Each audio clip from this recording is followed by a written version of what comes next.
যে জিনিসগুলি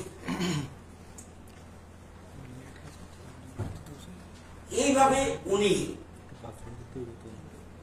এবার সমস্ত সমাজে, রাজ্যের, দেশের এবং বিদেশে যারা দৈহিক দিকে লম্বা তাদের ডাইরেক্টলি উনি অপমান করে দিলেন।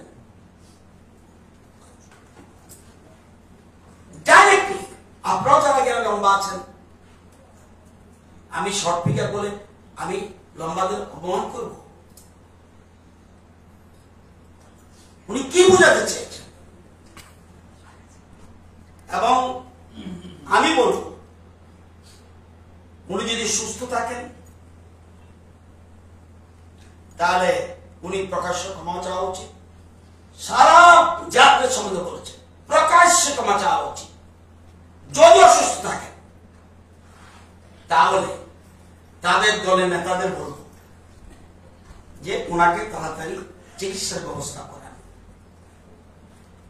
কারণ দলের নেতা যদি এই ধরনের হয়, ওনাকে চিকিৎসা না করে এমনি, যদিও উনি হতাশা থেকে বলছেন নাকি আই ডোন্ট নো, না ইচ্ছা করে বলছেন না হতাশা থেকে বলছেন, ওনাদের কিচ্ছু নেই, কিচ্ছু নেই। এবং যদি এই অবস্থা হয় তাহলে যে কিছু লোক আছে তাহলে ওনাদের দলে এরাও আগামী দিনে আরো করুণ অবস্থায় পড়তে হবে। আপনারা জানেন জিতেন বাবুর কীর্তি কাহিনী নিয়ে বলতে চাই না, কে না জানে। রাজ্যের বিখ্যাত আদাকারিকারীর কথা আপনারা রাজ্যের মানুষ জানে। উনি জম্পুহিলে গিয়ে কমলা উৎসবে ওনার কীর্তি কাহিনী তখন সকলের মুখোমুখি ছিল।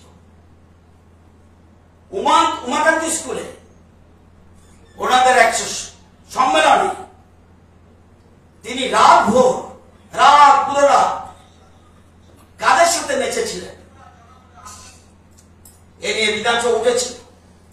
তখনকার দিনের বিখ্যাত গানের কলি কি, তোমার দেখা নাই রে, তোমার দেখা নাই।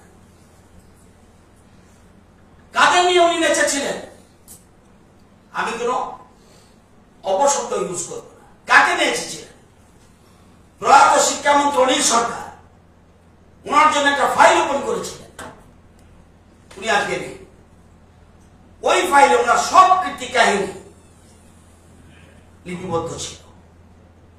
এমন মনে হয় যথাস্থানে উনি প্লেসও করেছেন। 2023 সালে উনি কমেন্ট করেছিলেন ব্রাহ্মণরা আগে গোমাংস খেতেন।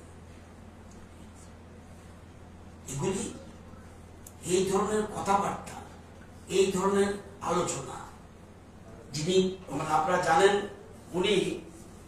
উনি বলছেন, একটা বলছেন লম্বা যত আহমদ তত, আর একটা বলছেন বিজেপি বাটপার। গত 7 বছরে ত্রিপুরা রাজ্যে যে ডেভেলপমেন্ট হয়েছে, সৎসাহস থাকলে প্রকাশ্যে আলোচনা আসুক। 7 বছরে যে ডেভেলপমেন্ট এ রাজ্যে বিজেপি নেতৃত্বাধীন সরকার করেছে, বিপ্লব দেব এবং বর্তমানে মুখ্যমন্ত্রী মানিক শাহ, চিন্তা করতে পারবে কেউ? সে সামাজিক ক্ষেত্র, অর্থনৈতিক ক্ষেত্র, পরিকাঠামো ক্ষেত্র, যে কোনো ক্ষেত্রে তৎকালীন সরকারের যে পিরিয়ড ছিল, যতদিন পেয়েছিল, আর 7 বছরে যে ডেভেলপমেন্ট করেছে, আমি 55 বছর রাজনীতির জীবনে দেখিনি। উনি বলছেন বিজেপি বাটপার, বলতে পারে এরকম? উনি বলছে আসামে একজন বাটপার আছে, তিনি আগে স্বাস্থ্যমন্ত্রী ছিলেন, এখন মুখ্যমন্ত্রী। শ্রদ্ধেয় মুখ্যমন্ত্রী হেমন্ত বিশ্ব বলে বোঝা যাচ্ছে